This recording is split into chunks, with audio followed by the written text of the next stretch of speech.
Higher secondary അധ്യാപകർക്ക് സ്ഥലമാറ്റം നൽകിയ സർക്കാർ ഉത്തരവ് ശരിവെച്ച് ഹൈക്കോടതി.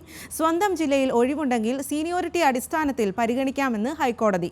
സർക്കാരിന്റെയും അധ്യാപകരുടെയും ഹർജി പരിഗണിച്ചാണ് ഡിവിഷൻ ബെഞ്ച് വിധി.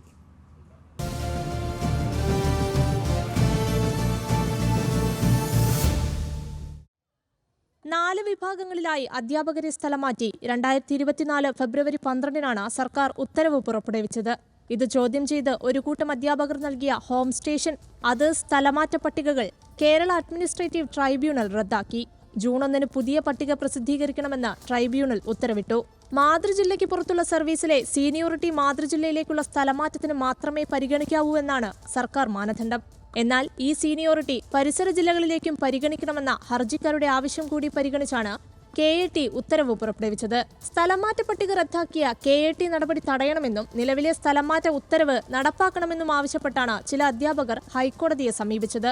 നിർദ്ദേശം പരിഗണിക്കാതെ പട്ടിക തയ്യാറാക്കിയെന്ന് വിലയിരുത്തി സർക്കാരിനെതിരെ കോടതിയലക്ഷ്യത്തിന് KAT കേസെടുത്തു.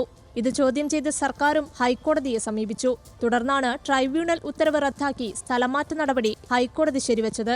കൂടാതെ സ്വന്തം ജില്ലയിൽ ഒഴിവുണ്ടെങ്കിൽ സീനിയോറിറ്റി അടിസ്ഥാനത്തിൽ അധ്യാപകരെ പരിഗണിക്കണമെന്നും ഡിവിഷൻ ബെഞ്ച് നിർദ്ദേശം നൽകി. ന്യൂസ് മലയാളം, കൊച്ചി. വിലക്കയറ്റത്തിൽ സർക്കാരിനെതിരെ രൂക്ഷ വിമർശനവുമായി ദീപിക ദിനപത്രം. പച്ചക്കറിക്കും മത്സ്യത്തിനും ഇറച്ചിക്കുമെല്ലാം ഒരുപോലെ വില കൂടിയിരിക്കുകയാണ്. സഹായിക്കാൻ സർക്കാരുണ്ട് എന്ന് ജനത്തിന് തോന്നുന്നില്ല എന്ന് ദീപികയുടെ മുഖപ്രസംഗം. സർക്കാർ അറിയണം, വിശപ്പാണ് വിഷയം എന്ന തലക്കെട്ടിലാണ് ദീപിക എഡിറ്റോറിയൽ. അവശ്യ സാധനങ്ങൾക്ക് നൽകേണ്ടി വരുന്ന വിലയടക്കം ചൂണ്ടിക്കാണിച്ചാണ് സർക്കാരിനെതിരായ വിമർശനം. ജനങ്ങളുടെ വയറ്റിലെത്തി നിയമസഭയെ പൊള്ളിക്കുന്നില്ലെങ്കിൽ അതിനകത്തിരിക്കുന്നവരെ കൊണ്ട് എന്ത് കാര്യമെന്നാണ് എഡിറ്റോറിയൽ ചോദിക്കുന്നത്. സഹായിക്കാൻ ഒരു സർക്കാരുണ്ടെന്ന് ജനത്തിന് തോന്നുന്നില്ല. എന്ത് തിന്നുമെന്നോ കുടിക്കുമെന്നോ ഓർത്ത് വിഷമിക്കേണ്ട സ്ഥിതി ഇല്ലാത്തതിനാലാവാം ജനപ്രതിനിധികളും മന്ത്രിമാരും ഇതൊന്നും അറിയാത്തതെന്നും ദീപിക കുറ്റപ്പെടുത്തുന്നു. നിയമസഭയിലും മന്ത്രിസഭയിലും നിഷ്ക്രിയതയുടെ മരവിപ്പാണ്. അവശ്യ സാധനങ്ങളിൽ ഏതെങ്കിലും ഒന്നിന് വില കൂടിയാൽ പകരം ഉപയോഗിക്കാവുന്നവ വാങ്ങി പാചകത്തിന് ഉപയോഗിച്ചിരുന്ന അതിജീവന തന്ത്രവും പൊളിഞ്ഞു. വില കുറച്ചു വാങ്ങാൻ സപ്ലൈകോയിലും ഒന്നുമില്ലാത്ത അവസ്ഥയാണ്. വിലക്കയറ്റ വിഷയത്തിൽ സർക്കാർ അടിയന്തരമായി ഇടപെടണമെന്നും എഡിറ്റോറിയൽ ആവശ്യപ്പെടുന്നു. ന്യൂസ് മലയാളം, കൊച്ചി. വെള്ളാപ്പള്ളി നടേശനെതിരെ മുഖപ്രസംഗവുമായി സിറാജ് ദിനപത്രം. ജനാധിപത്യത്തെ സംരക്ഷിക്കാൻ കേരളത്തിന് വെള്ളാപ്പള്ളിയുടെ ആവശ്യമില്ല. വിമർശനം വെള്ളാപ്പള്ളിയുടെ മതന്യൂനപക്ഷ വിദ്വേഷ പ്രസംഗത്തിനെതിരെ. വെള്ളാപ്പള്ളിക്കെതിരെ സ്വമേധയാ കേസെടുക്കണമെന്നും ആവശ്യം. ലോക്സഭാ തെരഞ്ഞെടുപ്പിൽ ഇടതുപക്ഷത്തിന്റെ തോൽവിക്ക് കാരണം മുസ്ലിം പ്രീണനം എന്നായിരുന്നു വെള്ളാപ്പള്ളിയുടെ വാദം. പിണറായി സർക്കാർ മുസ്ലിം സമൂഹത്തിന് അനർഹമായി വാരിക്കോരി കൊടുത്തു എന്നും വെള്ളാപ്പള്ളി ആക്ഷേപിച്ചിരുന്നു. ഇതിനെതിരെയാണ് വെള്ളാപ്പള്ളിക്കെതിരെ സിറാജ് പത്രം മുഖപ്രസംഗം എഴുതിയത്. വെള്ളാപ്പള്ളിയുടെ വ്യാജങ്ങൾ എന്ന തലക്കെട്ടിലാണ് വെള്ളാപ്പള്ളിക്ക് മറുപടിയുമായി സിറാജ് മുഖപത്രത്തിൽ സംസാരിക്കുന്നത്. ശ്രീനാരായണ ഗുരുവിന്റെ ദർശനങ്ങൾ പ്രചരിപ്പിക്കുന്ന ഒരു സംഘടനയുടെ തലപ്പത്തിരുന്നുകൊണ്ടാണ് വെള്ളാപ്പള്ളി ന്യൂനപക്ഷ വിരോധ പ്രസ്താവനകൾ നടത്തുന്നത്. അത് അന്യായമാണ്. ന്യൂനപക്ഷ വിരോധം ഉള്ളിൽ പേറുന്ന ആളാണ് വെള്ളാപ്പള്ളി എന്നത് പുതിയ അറിവല്ല. മനസ്സ് BJPക്കൊപ്പമാണെങ്കിലും കേരളത്തിൽ മാറി മാറി ഭരിക്കുന്ന മുന്നണികളോട് ഒട്ടിനിന്ന് കിട്ടേണ്ടതെല്ലാം കിട്ടിയതിനു ശേഷമാണ് വെള്ളാപ്പള്ളി വിദ്വേഷം വിളമ്പുന്നത്. വെള്ളാപ്പള്ളി നടത്തിയ പ്രസ്താവനകൾ കണക്കിലെടുത്തുകൊണ്ട് പോലീസ് സ്വമേധയാ കേസെടുക്കണമെന്നും മുഖപ്രസംഗത്തിൽ ആവശ്യപ്പെടുന്നുണ്ട്. ഇടതുപക്ഷത്തിന്റെ നവോത്ഥാന സമിതിയിൽ നിന്ന് വെള്ളാപ്പള്ളിയെ പുറത്താക്കണമെന്നും മുഖപത്രത്തിൽ പറയുന്നു. ന്യൂസ് മലയാളം, കോഴിക്കോട്. കൊച്ചിയിൽ 2 ഇടങ്ങളിലായി നടന്ന വാഹനാപകടങ്ങളിൽ 3 മരണം. വൈറ്റില പൊന്നുരുന്നിയിൽ മദ്യപൻ ഓടിച്ച കാറിടിച്ച് അച്ഛനും മകനും കൊല്ലപ്പെട്ടു. കളമശ്ശേരി ബൈക്ക് യാത്രക്കാരൻ മരണപ്പെട്ടത് പോത്തിന്റെ ദേഹത്ത് വാഹനമിടിച്ച്. ഇന്ന് പുലർച്ചെയാണ് കൊച്ചി പൊന്നുരുന്നി മേൽപ്പാലത്തിന് മുകളിൽ സ്കോർപിയോ ഇടിച്ച് ഇരുചക്രവാഹനത്തിൽ യാത്ര ചെയ്തിരുന്ന അച്ഛനും മകനും മരിച്ചത്. ഇളംകുളം സ്വദേശി ഡെന്നി റാഫേൽ, മകൻ ഡെന്നിസൺ ഡെന്നി എന്നിവരാണ് കൊല്ലപ്പെട്ടത്. കാർ ഡ്രൈവർ മദ്യപിച്ചിരുന്നതായി പോലീസ് കണ്ടെത്തി. പാലക്കാട് സ്വദേശിയായ സുജിത്താണ് വാഹനമോടിച്ചിരുന്നത്. ഇയാൾക്കെതിരെ മദ്യപിച്ച് വാഹനമോടിച്ച് അപകടമുണ്ടാക്കിയതടക്കമുള്ള വകുപ്പുകൾ ഉൾപ്പെടുത്തി പോലീസ് കേസെടുത്തു. കൊച്ചി സീപോർട്ട് എയർപോർട്ട് റോഡിൽ പോത്തിനെ ഇടിച്ച് ബൈക്ക് യാത്രികൻ മരിച്ചു.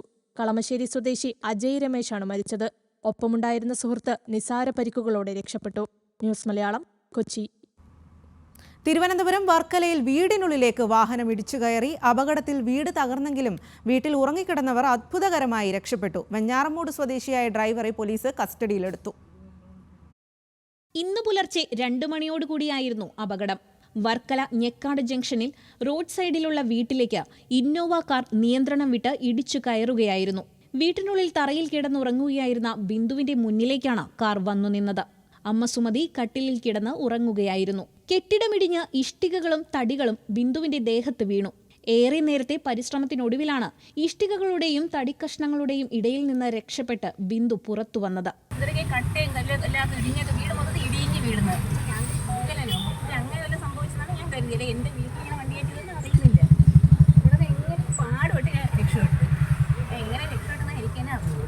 വർക്കല ഭാഗത്തു നിന്നും കല്ലമ്പലം ഭാഗത്തേക്ക് പോകുകയായിരുന്ന ഇന്നോവ കാറാണ് വീട്ടിനുള്ളിലേക്ക് ഇടിച്ചു കയറിയത്. വെഞ്ഞാറമൂട് സ്വദേശിയായ ഡ്രൈവറെ കല്ലമ്പലം പോലീസ് കസ്റ്റഡിയിലെടുത്തു. ഡ്രൈവറെ കൂടാതെ 2 യുവാക്കൾ കൂടി കാറിൽ ഉണ്ടായിരുന്നതായി പോലീസ് പറഞ്ഞു. ന്യൂസ് മലയാളം, തിരുവനന്തപുരം. തൃശൂർ കുറ്റിപ്പുറം സംസ്ഥാന പാതയിലെ ദുരിതയാത്രയ്ക്ക് പരിഹാരവുമായി പൊതുമരാമത്ത് വകുപ്പ്. അറ്റകുറ്റപ്പണികൾ തീർത്ത് റോഡ് ഉടൻ സഞ്ചാരയോഗ്യമാക്കുമെന്ന് മന്ത്രി മുഹമ്മദ് റിയാസ് പറഞ്ഞു. പാതി വഴിയിൽ നിർമ്മാണം നിലച്ച റോഡ് മഴക്കാലത്ത് തീർത്തും ഗതാഗത യോഗ്യമല്ലാതായത് സംബന്ധിച്ച് കഴിഞ്ഞ ദിവസം ന്യൂസ് മലയാളം റിപ്പോർട്ട് ചെയ്തിരുന്നു. റീബിൽഡ് കേരള പദ്ധതിയിൽ ഉൾപ്പെടുത്തി 2022 തുടങ്ങിയ റോഡിന്റെ പുനർനിർമ്മാണം പാതിവഴിയിൽ മുടങ്ങി. മഴക്കാലം കൂടിയെത്തിയതോടെ കുണ്ടും കുഴിയും നിറഞ്ഞ റോഡ് പൊട്ടിപ്പൊളിഞ്ഞു. പൂങ്കുന്നം മുതൽ പുഴയ്ക്കൽ വരെയുള്ള 6 കിലോമീറ്റർ ദൂരം തീർത്തും ഗതാഗത യോഗ്യമല്ലാതായതും കഴിഞ്ഞ ദിവസമാണ് ന്യൂസ് മലയാളം റിപ്പോർട്ട് ചെയ്തത്. വാർത്ത പുറത്തുവന്ന് ദിവസങ്ങൾക്കകമാണ് വിഷയത്തിൽ അടിയന്തര നടപടി സ്വീകരിക്കാൻ പൊതുമരാമത്ത് വകുപ്പ് തയ്യാറായത്. മഴക്കാലം മുൻനിർത്തി അറ്റകുറ്റപ്പണികൾ പൂർത്തിയാക്കുന്നതിനായി 29 ലക്ഷം രൂപയാണ് അനുവദിച്ചിരിക്കുന്നത്. അടിയന്തരമായി റോഡ് ഗതാഗത യോഗ്യമാക്കുമെന്നും വിഷയം ചർച്ച ചെയ്യാൻ പ്രത്യേക യോഗം വിളിച്ചു ചേർക്കുമെന്നും പൊതുമരാമത്ത് വകുപ്പ് മന്ത്രി മുഹമ്മദ് റിയാസ് അറിയിച്ചു. ടൊയോട്ടോ മുതൽ കുന്നംകുളം വരെയുള്ള റോഡ് തന്നെയാണ് വളരെ മോശമായിട്ട് കിടക്കുന്നത്. താൽക്കാലികമായുള്ള പ്രശ്നങ്ങൾ അതുകൊണ്ട് തീരും. ഞാൻ ADM ആയിട്ട് സംസാരിച്ചപ്പോൾ അവർ പറഞ്ഞിട്ടുള്ളത് 10-ാം തീയതി ടെൻഡർ വിളിക്കും. അത് കഴിഞ്ഞൊരു 1.5-2 ആഴ്ചയ്ക്കുള്ളിൽ അതിൻ്റെ എഗ്രിമെൻറ്റ് വെച്ച് വർക്ക് ഓർഡറാക്കി കൊടുക്കുമെന്ന് പറഞ്ഞത്. അപ്പോൾ 2 ആഴ്ച കൂടി കഴിയുമ്പോൾ അതിൻ്റെ പണികൾ ആദ്യം തന്നെ പുതിയ കോൺട്രാക്ടർ വർക്ക് എടുത്ത് തുടങ്ങും. അപ്പം പിന്നെ അറിയാം ഇപ്പോൾ തൽക്കാലം വേഗം തന്നെ നിർത്തിയാൽ തന്നെയാണ് കാര്യമുള്ളൂ. കാരണം മന്ദഗതിയിലാണെങ്കിൽ ഈ മഴക്കാലം മുഴുവനും വെള്ളക്കെട്ടിൽ തന്നെ അകപ്പെട്ട് ആൾക്കാർക്ക് അപകടവും ദുരന്തവും അനുഭവിക്കേണ്ടി വരും. 33.23 കിലോമീറ്റർ ദൈർഘ്യമുള്ള തൃശൂർ കുറ്റിപ്പുറം സംസ്ഥാന പാതയുടെ വികസനത്തിനായി 316.82 കോടി രൂപയാണ് നേരത്തെ അനുവദിച്ചിരുന്നത്. 2022 സെപ്റ്റംബർ 9-ന് നിർമ്മാണം ആരംഭിച്ചെങ്കിലും പാതി വഴിയിൽ ഫണ്ട് മുടങ്ങിയതോടെ കരാറുകാരൻ പിൻവാങ്ങി.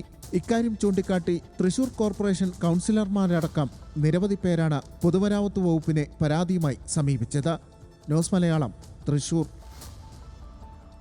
ഡോക്ടർ വന്ദന ദാസ് കൊലക്കേസിലെ വിചാരണ നടപടികൾ താൽക്കാലികമായി തടഞ്ഞ് ഹൈക്കോടതി. ഉത്തരവ് പ്രതി സന്ദീപ് നൽകിയ ഹർജി പരിഗണിച്ച് കേസ് ഡയറി ഹാജരാക്കാനും സിംഗിൾ ബെഞ്ച് നിർദ്ദേശം നൽകി. കൊട്ടാരക്കര താലൂക്ക് ആശുപത്രിയിലെ ഡോക്ടർ വന്ദനാദാസിനെ കുത്തിക്കൊലപ്പെടുത്തിയ കേസിൽ വിചാരണ നടപടികളുടെ ഭാഗമായി നാളെ കുറ്റപത്രം വായിച്ചു കേൾപ്പിക്കാനിരിക്കെയാണ് ഹൈക്കോടതിയുടെ ഇടപെടൽ. പ്രതി സന്ദീപിനെ കുറ്റപത്രം വായിച്ചു കേൾപ്പിക്കുന്ന നടപടി ജസ്റ്റിസ് ബദറുദ്ദീൻ തടഞ്ഞു. അന്വേഷണവുമായി ബന്ധപ്പെട്ട കേസ് ഡയറി ഹാജരാക്കാൻ പോലീസിനോട് കോടതി നിർദ്ദേശിച്ചു. കേസിൽ നിന്ന് ഒഴിവാക്കണമെന്നാവശ്യപ്പെട്ട് പ്രതി സന്ദീപ് നൽകിയ വിടുതൽ ഹർജി കഴിഞ്ഞ ദിവസം വിചാരണ കോടതി തള്ളിയിരുന്നു. കേസ് കെട്ടിച്ചമച്ചതാണെന്നും അതിനാൽ തന്നെ കുറ്റവിമുക്തനാക്കണമെന്നും ആവശ്യപ്പെട്ടാണ് സന്ദീപ് കോടതിയെ സമീപിച്ചത്. ഹർജി വീണ്ടും 18-ന് പരിഗണിക്കും. വൈദ്യപരിശോധനയ്ക്കായി പോലീസ് ഹാജരാക്കിയപ്പോഴാണ് ആശുപത്രിയിൽ ഭീകരാന്തരീക്ഷം സൃഷ്ടിച്ച് സന്ദീപ് ഡോക്ടർ വന്ദനയെ കുത്തിക്കൊലപ്പെടുത്തിയത്. കേസിൽ CBI അന്വേഷണം ആവശ്യപ്പെട്ട് മാതാപിതാക്കൾ ഹൈക്കോടതിയെ സമീപിച്ചെങ്കിലും പോലീസിന്റെ അന്വേഷണത്തിൽ അപാകതയില്ലെന്ന് കണ്ടെത്തിയിരുന്നു. ന്യൂസ് മലയാളം, കൊച്ചി. വനഭൂമിയോട് ചേർന്ന് വ്യാപകമായി മാലിന്യം ഉപേക്ഷിക്കുന്നതായും പ്ലാസ്റ്റിക് മാലിന്യം അടക്കം കത്തിച്ചു കളയുന്നതായും പരാതി. മലയാറ്റൂർ നീലേശ്വരം പഞ്ചായത്തിലെ സ്വകാര്യ വ്യക്തിയുടെ സ്ഥലത്താണ് പതിവായി മാലിന്യം തള്ളുന്നത്. പല സ്ഥലങ്ങളിൽ നിന്നുള്ള മാലിന്യമാണ് ഇവിടെ എത്തിച്ച ശേഷം കത്തിക്കുന്നത്. രാത്രിയിലാണ് ചാക്ക് കെട്ടുകളുമായി മാലിന്യം എത്തിക്കുന്നത്. മാലിന്യങ്ങൾ കുന്നുകൂടുന്നതോടെ വൻ ദുർഗന്ധമാണ് ഉയരുന്നത്. പിന്നാലെ പ്ലാസ്റ്റിക് അടക്കമുള്ള മാലിന്യങ്ങൾ കത്തിക്കുമ്പോൾ ഉയരുന്ന പുകയും വലിയ ആരോഗ്യ പ്രശ്നങ്ങൾ സൃഷ്ടിക്കുന്നുമുണ്ട്. വന്യമൃഗങ്ങൾ പതിവായിട്ട് വരുന്ന പരിസ്ഥിതി ലോല പ്രദേശം കൂടിയാണിത്. ഞാനിപ്പോൾ ഇവിടെ ഇന്നലെ രാത്രി ഇതിൽ പോകുമ്പോഴാണ് ഒരു സംഭവം ഇവിടെ കണ്ടത്. ഇവിടെ വനത്തിൻ്റെ ഒത്ത നടുക്കാണ് പ്ലാസ്റ്റിക് കൂട്ടിയിട്ട് കത്തിക്കുകയാണ്. ഞാൻ ഇന്നലെ അധികൃതരെ വിളിച്ച് പറഞ്ഞിരുന്നു. പക്ഷേ അതിന് നടപടിയൊന്നും വേണ്ട രീതിയിൽ നടപടി റിട്ടേൺ കിട്ടിയില്ല. പിന്നെ പോലീസുകാർ വന്നെങ്കിലും അവർക്ക് അങ്ങോട്ട് കടക്കാൻ പറ്റില്ല എന്ന് പറഞ്ഞിട്ട് അവർ പോവായിരുന്നു. പിന്നെ ഞാനായിട്ട് കടന്ന് കുറച്ച് ഫോട്ടോസ് എടുത്ത് ഞാൻ ഷെയർ ചെയ്തിട്ടുണ്ട്. ഇതാണ് ഇവിടുത്തെ അവസ്ഥ. അധികൃതർ വേണ്ട നടപടി എടുക്കണം, അല്ലെങ്കിൽ ഗുരുതരമായ പ്രശ്നമാണ് ഇവിടെ നടക്കുന്നത്. പഞ്ചായത്തിന്റെ പല ഒഴിഞ്ഞ പറമ്പുകളിലും ഇത്തരത്തിൽ മാലിന്യങ്ങൾ നിക്ഷേപിക്കുന്നത് വർദ്ധിച്ചിട്ടുണ്ട്. മാലിന്യം കൊണ്ടുവന്ന് കത്തിക്കുന്നവർക്കെതിരെ ശക്തമായ നടപടി സ്വീകരിക്കണമെന്ന് നാട്ടുകാരും ആവശ്യപ്പെടുന്നു. എന്നാൽ ഇത്തരത്തിൽ പല സ്ഥലങ്ങളിലും മാലിന്യം കൊണ്ടുവന്നിരുന്നത് ശ്രദ്ധയിൽപ്പെട്ടിട്ടുണ്ടെന്നും അത്തരക്കാർക്കെതിരെ ശക്തമായ നടപടി സ്വീകരിക്കുമെന്നും പഞ്ചായത്ത് അധികൃതർ പറഞ്ഞു. ന്യൂസ് മലയാളം, കൊച്ചി. കന്നഡ നടൻ ദർശൻ പ്രതിയായ രേണുകസ്വാമി കൊലക്കേസിൽ കൂടുതൽ വിവരങ്ങൾ പുറത്ത്. രേണുകസ്വാമിയെ ബംഗളൂരുവിലെ എത്തിച്ച് ക്രൂരമർദ്ദനത്തിന് ഇരയാക്കിയതായി പോലീസ് പറയുന്നു. അറസ്റ്റിലായ ദർശനെയും പവിത്രയെയും കൊലപാതകം നടന്ന ഷെഡിലെത്തിച്ച് തെളിവെടുപ്പ് നടത്തി. കഴിഞ്ഞ ജനുവരിയിൽ പവിത്ര ഗൌഡ മകളുടെ വിവാഹത്തോടനുബന്ധിച്ച് ദർശനുമായുള്ള 10 വർഷത്തെ ബന്ധം വെളിപ്പെടുത്തി ഇൻസ്റ്റഗ്രാമിൽ റീൽ പോസ്റ്റ് ചെയ്തിരുന്നു. ഇതിനെ വിമർശിച്ച് ദർശന്റെ ഭാര്യ വിജയലക്ഷ്മി പവിത്രയും അവരുടെ ഭർത്താവുമൊത്തുള്ള ചിത്രങ്ങൾ സമൂഹമാധ്യമത്തിൽ പോസ്റ്റ് ചെയ്തു. ഇതോടെ പവിത്രയ്ക്ക് നേരെയുള്ള ദർശന്റെ ആരാധകരുടെ ക്ഷോഭം സമൂഹമാധ്യമങ്ങളിൽ നിറഞ്ഞു.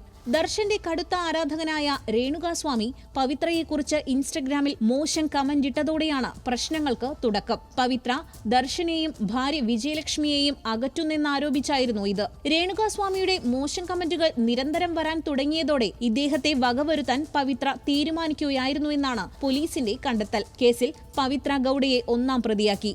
2-ാം പ്രതിയാണ് ദർശൻ. പവിത്ര ഗൌഡയുടെ നിർദ്ദേശപ്രകാരമാണ് രേണുകാസ്വാമിയെ ബംഗളൂരുവിലെത്തിച്ച് ക്രൂരമർദ്ദനത്തിനിരയാക്കി കൊലപ്പെടുത്തിയതെന്നാണ് പോലീസിന്റെ കണ്ടെത്തൽ. കേസിൽ ഒളിവിലുള്ള ഒരു സ്ത്രീ ഉൾപ്പെടെ 4 പേരെ കൂടി പിടികൂടാനുണ്ടെന്ന് പോലീസ് അറിയിച്ചു. നടിയും ഫാഷൻ ഡിസൈനറുമാണ് പവിത്ര ഗൌഡ. RR നഗറിലെ പട്ടണഗേരയിലെ ഷെഡിലാണ് കൊലപാതകം നടന്നത്. News desk, news Malayalam. Mumbai ബാന്ദ്രയിലെ വീടിന് നേരെ ആക്രമണത്തിൽ മൊഴി നൽകി സൽമാൻ ഖാൻ. വെടിയൊച്ചകൾ കേട്ടപ്പോഴാണ് താൻ ഉണർന്നതെന്നും താരത്തിന്റെ മൊഴി. തന്റെ ജീവൻ അപകടത്തിലാണെന്ന് മനസ്സിലാക്കിയും എന്നും പോലീസ് സഹായത്തിന് നന്ദിയുണ്ടെന്നും താരം. ലോറൻസ് ബിഷ്ണോയി സംഘത്തിൽ നിന്ന് സഹോദരന് ഭീഷണി ഉണ്ടായിരുന്നതിനെക്കുറിച്ച് അറിയാമായിരുന്നുവെന്ന് സൽമാൻ ഖാന്റെ സഹോദരൻ അർബാസ് ഖാനും പറഞ്ഞു.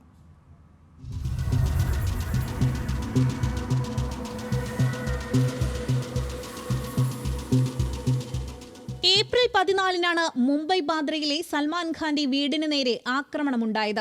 ബൈക്കിലെത്തിയ അക്രമികൾ താരത്തിന്റെ വീടിന് നേരെ വെടിയുതിർക്കുകയായിരുന്നു.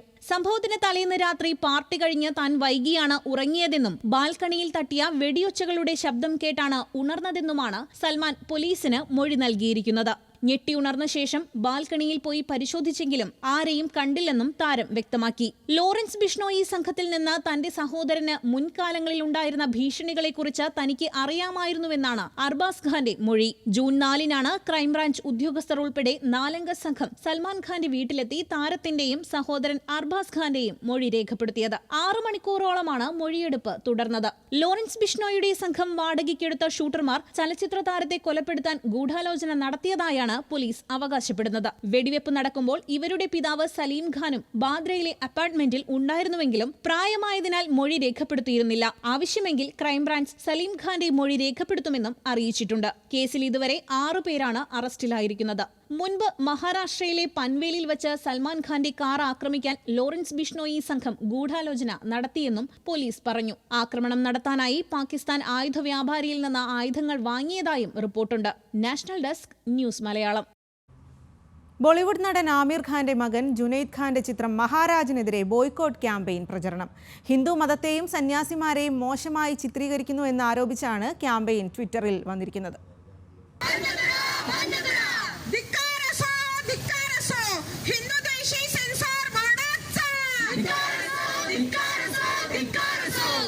നെറ്റ്ഫ്ലിക്സിൽ ജൂൺ 14-നാണ് ജുനൈദ് ഖാന്റെ ചിത്രം മഹാരാജ് റിലീസ് ചെയ്യുന്നത്. ട്വിറ്ററിൽ ബോയ്ക്കോട്ട് നെറ്റ്ഫ്ലിക്സ് എന്ന ഹാഷ്ടാഗ് ട്രെൻഡിംഗ് ആണ്. ചിത്രം നിരോധിക്കണമെന്നാവശ്യപ്പെട്ട് രാജ്കോട്ടിൽ നടന്ന സനാതന ധർമ്മ സമ്മേളനത്തിൽ ജഗദ്ഗുരു ശങ്കരാചാര്യ ദ്വാരകാ പീഠാധീശ്വര ശ്രീ സദാനന്ദ സരസ്വതി ആവശ്യപ്പെടുന്ന വീഡിയോയും പ്രചരിക്കുന്നുണ്ട്. ചിത്രത്തിൽ ജുനൈദ് ഖാനൊപ്പം ജയ്ദീപ് ആഹ്ലാദവും പ്രധാന കഥാപാത്രത്തെ അവതരിപ്പിക്കുന്നുണ്ട്. സിദ്ധാർത്ഥ് പി മൽഹോത്രയാണ് സംവിധായകൻ. യഷ് രാജ് ഫിലിംസിന്റെ ബാനറിൽ ആദിത്യ ചോപ്രയാണ് മഹാരാജ് നിർമ്മിക്കുന്നത്. 1862 നടന്ന മഹാരാജ് ലൈബൽ കേസിനെ ആസ്പദമാക്കിയാണ് ചിത്രം ഒരുക്കിയിരിക്കുന്നത്. കർസനാദാസ് മുൽജി എന്ന സന്യാസി അയാളുടെ സ്ത്രീ വിശ്വാസികളെ ലൈംഗികമായി പീഡിപ്പിച്ചുവെന്നതാണ് മഹാരാജ് ലൈബൽ കേസ്.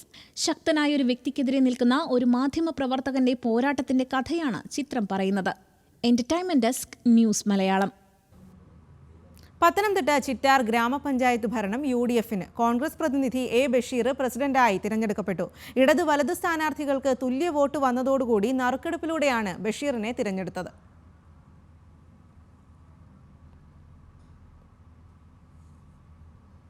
സംസ്ഥാനത്ത് പ്രായം തികയാത്ത അമ്മമാർ 10,000-ലേറെയെന്ന് ഇക്കണോമിക്സ് ആൻഡ് സ്റ്റാറ്റിസ്റ്റിക്സ് റിപ്പോർട്ട്. ഞെട്ടിക്കുന്ന കണക്കുകൾ ഇവരാണ് പുറത്തുവിട്ടത്. 2022 മാത്രം 15-നും 19-നും ഇടയിൽ പ്രായമുള്ള 12,939 അമ്മമാരെന്ന് കണക്ക്. പ്രായം തികയാത്ത അമ്മമാർ കൂടുതലും മലപ്പുറം ജില്ലയിലെന്നും കണക്കുകൾ സൂചിപ്പിക്കുന്നു. പ്രായപൂർത്തിയാകാത്ത അമ്മമാരുടെ എണ്ണത്തിൽ മുൻ വർഷത്തേക്കാൾ മുസ്ലിം വിഭാഗത്തിൽ 15% കുറവുണ്ട്. അതേസമയം ക്രിസ്ത്യൻ വിഭാഗത്തിൽ 7% കൂടുതലുമുണ്ട്. ഹിന്ദു വിഭാഗത്തിൽ 5% വർധനവെന്നും കണക്കുകൾ. നീറ്റ് പരീക്ഷാ ക്രമക്കേടിൽ പ്രതിഷേധവുമായി SFI കണ്ണൂർ ഹെഡ് പോസ്റ്റ് ഓഫീസിലേക്ക് നടത്തിയ മാർച്ചിൽ സംഘർഷം. പോലീസ് ബാരിക്കേഡ് മറികടന്ന് ഹെഡ് പോസ്റ്റ് ഓഫീസ് കോമ്പൗണ്ടിലേക്ക് തള്ളിക്കയറി പ്രവർത്തകരും പോലീസും തമ്മിൽ ഏറ്റുമുട്ടി. ബാരിക്കേഡ് മറിച്ചിടാനുള്ള ശ്രമത്തിനിടെ വിദ്യാർത്ഥിനിക്ക് പരിക്കേറ്റു. ജലപീരങ്കി പ്രയോഗിച്ച് പോലീസ്.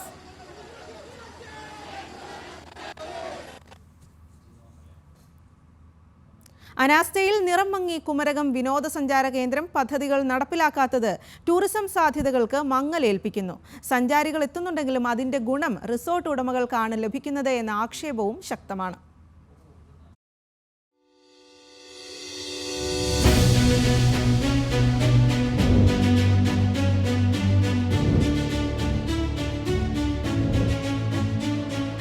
കേരളത്തിന്റെ ടൂറിസം മേഖലയ്ക്ക് മാറ്റി നിർത്താനാകാത്ത വിനോദസഞ്ചാര കേന്ദ്രങ്ങളിൽ ഒന്നാണ് കുമരകം. ദീർഘവീക്ഷണത്തോടെ പദ്ധതികൾ നടപ്പിലാക്കാൻ കഴിയാത്തത് കുമരകത്തിന്റെ ശോഭ കെടുത്തുകയാണ്. സഞ്ചാരികൾ എത്തുന്നുണ്ടെങ്കിലും അതിന്റെ ഗുണം റിസോർട്ട് ഉടമകൾക്ക് മാത്രം. കുമരകത്ത് സഞ്ചാരികളെ സ്വീകരിക്കാനോ അവർക്ക് വേണ്ട സൗകര്യങ്ങൾ ഒരുക്കുന്നതിനോ സർക്കാർ സംവിധാനങ്ങൾ ഒന്നുമില്ല. വീതിയുള്ള റോഡുകളില്ല, ശുചിമുറികളില്ല, മാലിന്യ നിർമ്മാർജ്ജന സംവിധാനങ്ങളില്ല. അങ്ങനെ അനാസ്ഥയുടെ പടുകുഴിയിലാണ് കുമരകം.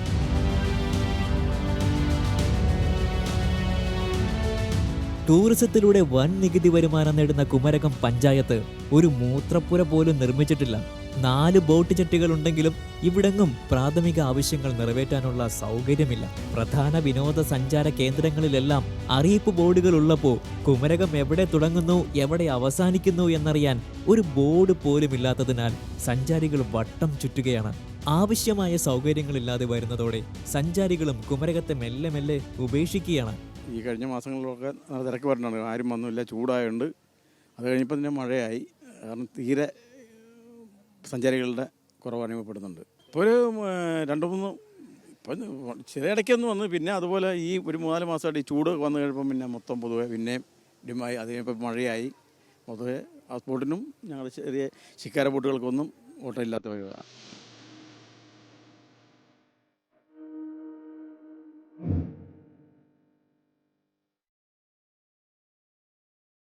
നാലുപങ്കിൽ ബോട്ട് ടെർമിനൽ ഉണ്ടാക്കിയിട്ട് വർഷങ്ങളായെങ്കിലും ഒരു ബോട്ട് പോലും ഇവിടെ അടുത്തിട്ടില്ല. അശാസ്ത്രീയമായ നിർമ്മാണം കാരണം ഇവിടെ ബോട്ട് അടുത്താൽ കാറ്റ് പിടിച്ച് മുങ്ങുന്ന അവസ്ഥയാണ്. മുൻ പ്രധാനമന്ത്രി AB വാജ്പേയി ഒരാഴ്ചയോടെ ഇവിടെ താമസിച്ച് മടങ്ങുമ്പോൾ പ്രത്യേക കുമരകം പാക്കേജ് പ്രഖ്യാപിച്ചിരുന്നുവെങ്കിലും ഇതുവരെ ഒന്നും നടന്നിട്ടില്ല. G20 അടക്കം നിരവധി ദേശീയ അന്തർദേശീയ പരിപാടികൾ കുമരകത്ത് നടക്കാറുണ്ടെങ്കിലും റിസോർട്ടുകൾക്കല്ലാതെ നാട്ടുകാർക്ക് പ്രയോജനമില്ല. സുരേഷ് ഗോപി കേന്ദ്ര ടൂറിസം സഹമന്ത്രിയായ സാഹചര്യത്തിൽ പുതുജീവൻ പ്രതീക്ഷിക്കുകയാണ് കേരളത്തിന്റെ ടൂറിസം ഭൂപടത്തിൽ ഉൾപ്പെട്ട കുമരകം.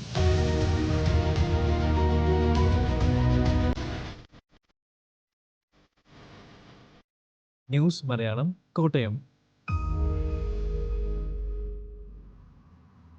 കണ്ണൂർ പൊടിക്കുണ്ടിലെ രാജന്റെ വീട് വാർത്തകളുടെ ശേഖരമാണ്. 30 വർഷത്തിനിടെ പത്രങ്ങളിൽ പ്രസിദ്ധീകരിച്ച പ്രധാന വാർത്തകളെല്ലാം ഇവിടെ സൂക്ഷിച്ചിട്ടുണ്ട്.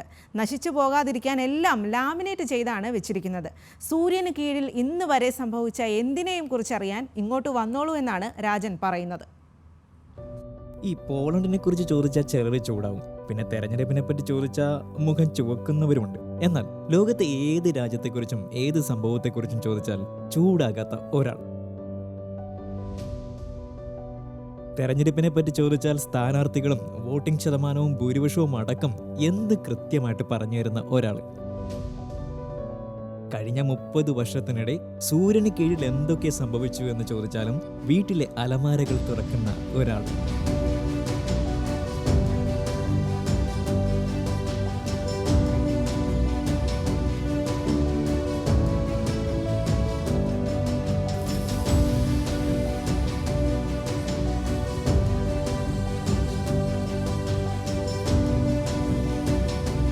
ഇത് കണ്ണൂർ പൊടിക്കുണ്ടിലെ കീനാരി രാജൻ. 30 വർഷം മുമ്പ് പ്രവാസകാലത്ത് തുടങ്ങിയ ശീലമാണ്. പത്രവാർത്തകളിൽ ശ്രദ്ധേയമെന്ന് തോന്നിയവയെല്ലാം മുറിച്ചെടുത്ത് സൂക്ഷിക്കും. രാഷ്ട്രീയം, കായികം, ശാസ്ത്രം, ദുരന്തങ്ങൾ, അപകടങ്ങൾ, മരണങ്ങൾ തുടങ്ങിയവയെല്ലാം രാജന്റെ പത്രശേഖരത്തിലുണ്ട്. ഗൾഫിലുള്ള അന്നേരം എനിക്ക് ഇതിനോട് താല്പര്യമില്ല. പൊതുവെ എനിക്ക് ഡയറിയോട് ഭയങ്കര താല്പര്യം. അതിന് മാത്രം 1 ലക്ഷം രൂപ ഡയറി ഉണ്ടെങ്കിൽ ഏതൊക്കെ വാർത്തകളാണ് സൂക്ഷിച്ചു വെക്കേണ്ടത്? എല്ലാ പ്രധാന വാർത്തകളും എനിക്ക് മനസ്സിൽ ഇഷ്ടപ്പെടുന്ന എല്ലാ പ്രധാന ആരും പറഞ്ഞത് എനിക്ക് സ്വയം തോന്നണം ആ വാർത്തകളെല്ലാം ഞാൻ ഇത് ചെയ്തു. അങ്ങനെ ഓർമ്മയിലുള്ളതിൽ ഏറ്റവും പ്രധാനപ്പെട്ട ഏതൊക്കെ വാർത്തകളൊക്കെ കയ്യിലുള്ളത്? എനിക്കെല്ലാം പ്രധാനപ്പെട്ടാണ്. ഒന്നിനൊന്നും വെച്ചാന്ന് ഒന്നും പ്രധാനപ്പെട്ടത് എല്ലാം പ്രധാനപ്പെട്ടതാണ്. എനിക്ക് പ്രധാനപ്പെട്ടല്ലോ ഒന്നുമില്ല. ചരമക്കോളത്തിലെ വാർത്തകളാണ് ശേഖരത്തിലെ മറ്റൊരിനം. സർട്ടിഫിക്കറ്റുകൾക്കും മറ്റുമായിട്ട് മരിച്ച തീയതി ഉൾപ്പെടെ അറിയാൻ എല്ലാവർക്കും ആശ്രയമാണ് രാജൻ. വീട്ടിലാകെയുള്ളത് 2 മുറികൾ. 2 മുറികളിലുമായി 3 അലമാരകൾ. 3ലും നിറയെ പത്രവാർത്തകളുടെ ശേഖരമാണ്. ഗൾഫ് ജീവിതത്തിന്റെ ബാക്കി പത്രമായ സൂട്ട്കേസുകളിലും കാലത്തെ അടയാളപ്പെടുത്തുന്ന പത്രവാർത്തകൾ തന്നെ. അച്ഛൻ്റെ ഹോബിക്ക് പൂർണ്ണ പിന്തുണയുമായിട്ട് മക്കളും കൂടെയുണ്ട്. അച്ഛൻ ഗൾഫിലുള്ള സമയത്ത് തന്നെ ഇതിൻ്റെ ശേഖരം തുടങ്ങി. പിന്നെ നാട്ടിൽ വന്നതിന് ശേഷം അത് കൂടുതലൊന്ന് ഉഷാറാക്കി. ഇപ്പം വീട് മുഴുവൻ അലമാര മുഴുവൻ ഇതേ ഉള്ളൂ കാണാൻ വേണ്ടിയിട്ട്. അതായത് നമുക്ക് ഡ്രസ്സ് വെക്കാൻ വേണ്ട സ്ഥലം വരെയില്ല. എല്ലാ തട്ടിൻ്റെ മുകളിലും അലമാരയിലും എല്ലാം ഡയറിയും പിന്നെ ഈ ലാമിനേറ്റ് ചെയ്ത ശേഖരണം അതേ ഉള്ളൂ ഇപ്പോൾ ഈ വീട് മുഴുവൻ. വെറുതെ പത്രവാർത്തകൾ മുറിച്ചു വെക്കുകയല്ല, പഴക്കം കൊണ്ട് നശിക്കാതിരിക്കാനായിട്ട് ഓരോന്നും ലാമിനേറ്റ് ചെയ്തിട്ടാണ് സൂക്ഷിച്ചു വെച്ചിരിക്കുന്നത്. ഇതിനായിട്ട് വീട്ടിൽ സ്വന്തമായിട്ട് ലാമിനേഷൻ മെഷീൻ വരെ വാങ്ങി വെച്ചിട്ടുണ്ട്. പത്രവാർത്തകൾക്കൊപ്പം വരുന്ന ചിത്രങ്ങളും ശേഖരിച്ചു വയ്ക്കും. എണ്ണമില്ലാത്ത അത്രയും ഡയറികളിലും നോട്ട് ബുക്കുകളിലുമായി ഒരു എൻസൈക്ലോപീഡിയ തന്നെയാണ് രാജന്റെ ശേഖരം.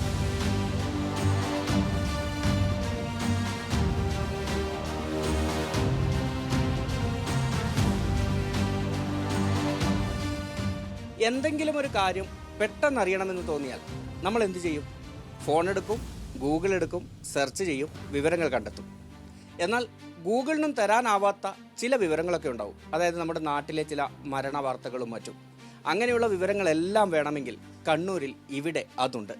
ആ കാഴ്ചയാണ്, ആ ശേഖരമാണ് നമ്മളിപ്പോൾ കണ്ടത്.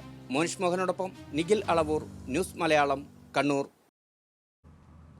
പേരുകൾ മനുഷ്യർക്ക് മാത്രമുള്ളതാണോ? പേര് വിളിച്ചുള്ള സംസാരവും മനുഷ്യരിൽ മാത്രം ഒതുങ്ങി നിൽക്കുന്നുവോ? ഇല്ലെന്നാണ് ഏറ്റവും പുതിയ പഠനങ്ങൾ വെളിപ്പെടുത്തുന്നത്. മനുഷ്യർക്ക് പുറമെ ആനകളും പേര് വിളിച്ച് സംസാരിക്കുമെന്നാണ് പുതിയ കണ്ടെത്തൽ.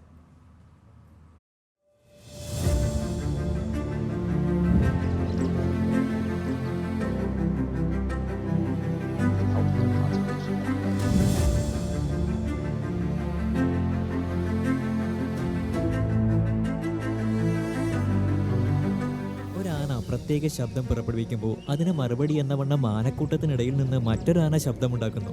ചില ശബ്ദങ്ങളോട് ഒരാനയാകില്ല പ്രതികരിക്കാറ്. എന്നാൽ മറ്റു ചില ശബ്ദങ്ങളിൽ കൂട്ടത്തിലെ ഒരാന മാത്രമാകും മറുശബ്ദം പുറപ്പെടുവിക്കുന്നത്. ഇത് ശ്രദ്ധയിൽപ്പെട്ടതോടെ മിക്കി പാർഡോയുടെ നേതൃത്വത്തിലുള്ള ഒരു സംഘം ഗവേഷകർ ഒരു പഠനത്തിലേക്ക് തിരിഞ്ഞു. മനുഷ്യരെ പോലെ തന്നെ ആനകളും പരസ്പരം പേരിട്ടാണോ വിളിക്കുന്നത് എന്ന് കണ്ടെത്തുകയായിരുന്നു അതിന്റെ ലക്ഷ്യം. ആഫ്രിക്കൻ കാട്ടാനകളെ കേന്ദ്രീകരിച്ച് നടത്തിയ ഒരു പഠനത്തിലാണ് ഈ നിരീക്ഷണങ്ങളുള്ളത്. അംബേസേലി ദേശീയോദ്യാനത്തിലെയും സാംബുരു ദേശീയ വന്യജീവി സംരക്ഷണ കേന്ദ്രത്തിലെയും ആനകളെയാണ് പഠനത്തിന് വിധേയമാക്കിയത്. മനുഷ്യർ പരസ്പരം സംസാരിക്കുന്നത് പോലെ തന്നെയാണ് ആനകളും ചെയ്യുന്നു എന്നാണ് ഇതിൽ തെളിഞ്ഞത്. 100ഓളം കാട്ടാനകളെ നിരീക്ഷിച്ചതിനൊടുവിലാണ് ഇത്തരമൊരു നിഗമനത്തിലേക്ക് ഗവേഷകർ എത്തിയത്. ആനകൾ പുറപ്പെടുവിക്കുന്ന ശബ്ദങ്ങൾ റെക്കോർഡ് ചെയ്ത് അത് കേൾപ്പിച്ചും സംഘം ആനകളുടെ പ്രതികരണം പരിശോധിച്ചു. ചില ശബ്ദത്തോട് കൂട്ടത്തിൽ ഏതെങ്കിലും ഒരാന മാത്രമാണ് പ്രതികരിക്കുന്നത് എന്ന് ഇതോടെ സ്ഥിരീകരിക്കുകയായിരുന്നു. മനുഷ്യർ പരസ്പരം പേര് വിളിക്കുന്നത് പോലെ ആനകൾക്കിടയിലും എന്തോ കോഡ് ഉണ്ടെന്ന് വ്യക്തമായി എന്നാണ് പഠനത്തിന് നേതൃത്വം വഹിച്ച മിക്കി പാർഡോ പറയുന്നത്. കോർണൽ യൂണിവേഴ്സിറ്റിയിലെ ബിഹേവിയറൽ ഇക്കോളജി ആൻഡ് ഇവല്യൂഷൻ എന്ന ജേർണലിലാണ് പഠനം പ്രസിദ്ധീകരിച്ചിരിക്കുന്നത്. News desk, news Malayalam. വംശീയ കലാപം 1 വർഷം പിന്നിടുമ്പോഴും സമാധാനം പുനഃസ്ഥാപിക്കപ്പെടാത്ത മണിപ്പൂരിൽ നിന്ന് സമീപ സംസ്ഥാനങ്ങളിലേക്ക് വൻ അഭയാർത്ഥി പ്രവാഹം. ദിനംപ്രതി കുടിയിറക്കപ്പെടുന്നത് ആയിരങ്ങളാണ്.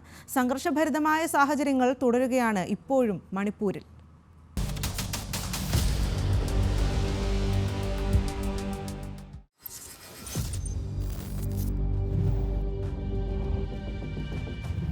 കഴിഞ്ഞ 1 വർഷത്തിനുള്ളിൽ മണിപ്പൂരിൽ നിന്ന് മിസോറാമിലേക്ക് കുടിയേറിയ അഭയാർത്ഥികളുടെ എണ്ണം 12,000-ഓളമാണെന്നാണ് അനൌദ്യോഗിക കണക്ക്.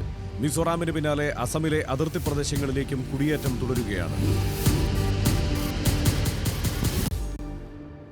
ജിരിബാമിലെ ഏറ്റവും പുതിയ സംഘർഷത്തിന് പിന്നാലെ കഴിഞ്ഞ 4 ദിവസത്തിനുള്ളിൽ അസമിലേക്ക് കുടിയേറിയത് സ്ത്രീകളും കുട്ടികളുമടക്കം 600-ലധികം പേരാണ്. അതിർത്തി പ്രദേശമായ കച്ചാറിൽ മാത്രം അഭയം തേടിയത് 2000-ലധികം പേർ. അഭയാർത്ഥികളിൽ ഭൂരിഭാഗവും കുക്കി ഹിമാർ വംശജരാണ്. അസം റൈഫിൾസും സൈന്യവും ക്യാമ്പുകളിലേക്ക് മാറ്റിപ്പാർപ്പിച്ച വലിയ വിഭാഗം മെയ്തികൾക്കും മടങ്ങാനിടമില്ല.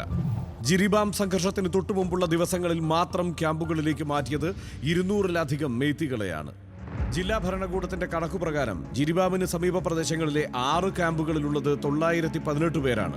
അതേസമയം അഭയാർത്ഥികൾക്കായി അസമിൽ സർക്കാർ ക്യാമ്പുകളൊന്നും ആരംഭിച്ചിട്ടില്ലെന്നാണ് കച്ചാർ ഉൾപ്പെടുന്ന ലഖിപൂരിലെ MLA കൗശിക് റായ് പറഞ്ഞത്. ജൂൺ 6-ന് മെയ്തി വംശജനായ വൃദ്ധന്റെ മൃതദേഹം കണ്ടെടുത്ത സംഭവമാണ് ജിരിബാമിൽ വീണ്ടും സംഘർഷത്തിന് തിരികൊളുത്തിയത്.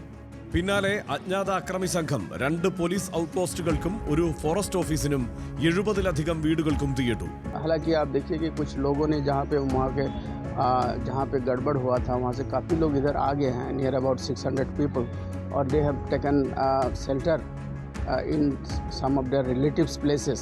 സംഘർഷ സാഹചര്യം പരിഗണിച്ച് അഭയാർത്ഥി സാന്നിധ്യമുള്ള അയൽ സംസ്ഥാനങ്ങളിലും സുരക്ഷ ശക്തമാക്കി. പോലീസ് പട്രോളിംഗ് ഏർപ്പെടുത്തിയതിനു പുറമെ ലഖിപൂരിലേക്ക് കൂടുതൽ അർദ്ധസൈന്യ വിഭാഗത്തെ എത്തിച്ചു. അതേസമയം തെരഞ്ഞെടുപ്പിന് ശേഷമുള്ള ആദ്യ പൊതുയോഗത്തിൽ മണിപ്പൂർ വിഷയം ചർച്ചയാക്കി RSS അധ്യക്ഷൻ മോഹൻ ഭാഗവത്. തെരഞ്ഞെടുപ്പ് വാഗ്വാദങ്ങൾ അവസാനിപ്പിച്ച് മണിപ്പൂരിന്റെ സമാധാനം പുനഃസ്ഥാപിക്കാനുള്ള നടപടിക്ക് മുൻകൈയെടുക്കണമെന്നായിരുന്നു RSS മേധാവിയുടെ ആഹ്വാനം. എന്നാൽ മുൻ മോദി സർക്കാരിനെതിരായ RSSന്റെ പരോക്ഷ വിമർശനം വൈകിപ്പോയെന്നാണ് ഇതിനോട് തേജസ്വി യാദവ് അടക്കമുള്ള ഇന്ത്യ മുന്നണി നേതാക്കൾ പ്രതികരിച്ചത്.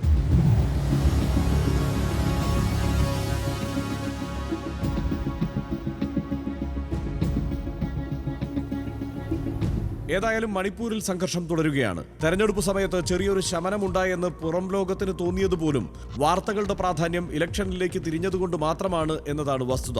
പ്രശ്നങ്ങൾക്ക് അറുതിയില്ല.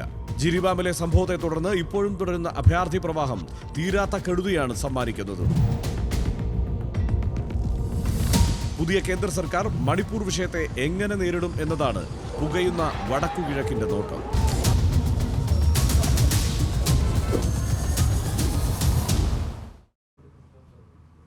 സാമ്പത്തിക തട്ടിപ്പ് കേസിലെ പ്രതികളായ കുടുംബത്തെ പാർട്ടി ഓഫീസിൽ വെച്ച് ഭീഷണിപ്പെടുത്തിയെന്ന ആരോപണം നിഷേധിച്ച് CPIM. കേസിൽ പ്രതി ചേർക്കപ്പെടുമെന്ന ഭയത്താലാണ് കുടുംബം പരാതിയുമായി രംഗത്തെത്തിയത് എന്ന് CPIM ഏരിയ നേതൃത്വം. പരാതിയിൽ ഉറച്ചു നിൽക്കുന്നതായി കുടുംബം. സാമ്പത്തിക തട്ടിപ്പുമായി ബന്ധപ്പെട്ട തർക്കം നിലനിന്നിരുന്ന ഇരുകൂട്ടരെയും CPIM ഏരിയ കമ്മിറ്റി ഓഫീസിലേക്ക് വിളിച്ചു വരുത്തിയതോടെയാണ് പ്രശ്നങ്ങളുടെ തുടക്കം. കോതമംഗലം സ്വദേശി രാജശ്രീയുടെ സഹോദരന്റെ ഭൂമി CPIM ഏരിയ നേതൃത്വം നിർബന്ധപൂർവ്വം എഴുതി വാങ്ങി നൽകിയെന്നാണ് പരാതി. സംഭവത്തെക്കുറിച്ച് പരാതി നൽകി 2 മാസം പിന്നിട്ടിട്ടും കഴിഞ്ഞ ദിവസം മാത്രമാണ് പോലീസ് FIR രജിസ്റ്റർ ചെയ്യുന്നത്. നിരന്തരമായ ഭീഷണിയെ തുടർന്നാണ് പരാതിപ്പെടേണ്ടി വന്നതെന്ന് രാജശ്രീ പറയുന്നു.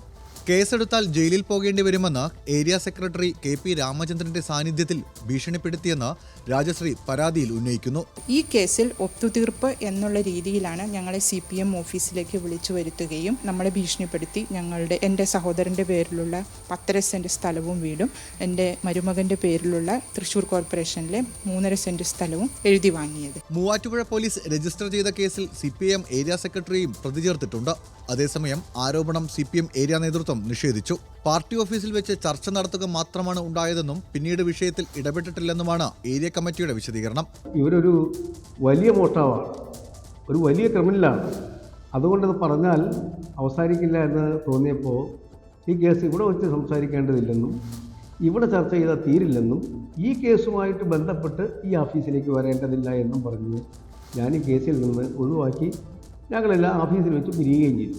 ഇത്രയും പ്രശ്നമാണ് എനിക്കിതിനെ സംബന്ധിച്ച് അറിയാവുള്ളൂ. അല്ലാതെ ഇവർ പരാമർശിക്കുന്ന ഈ നുണകളൊന്നും ഈ പാർട്ടി ഓഫീസുമായിട്ട് ബന്ധപ്പെട്ടുള്ള സംഭവത്തിൽ ഇല്ല. വിഷയത്തിൽ പരാതിക്കാരിക്കും പോലീസിനുമെതിരെ കോടതിയെ സമീപിക്കാൻ ഒരുങ്ങുകയാണ് CPIM ഏരിയ നേതൃത്വം. സംഭവത്തിൽ മൂവാറ്റുപുഴ പോലീസിന്റെ അന്വേഷണവും പുരോഗമിക്കുന്നുണ്ട്. ന്യൂസ് മലയാളം, കൊച്ചി.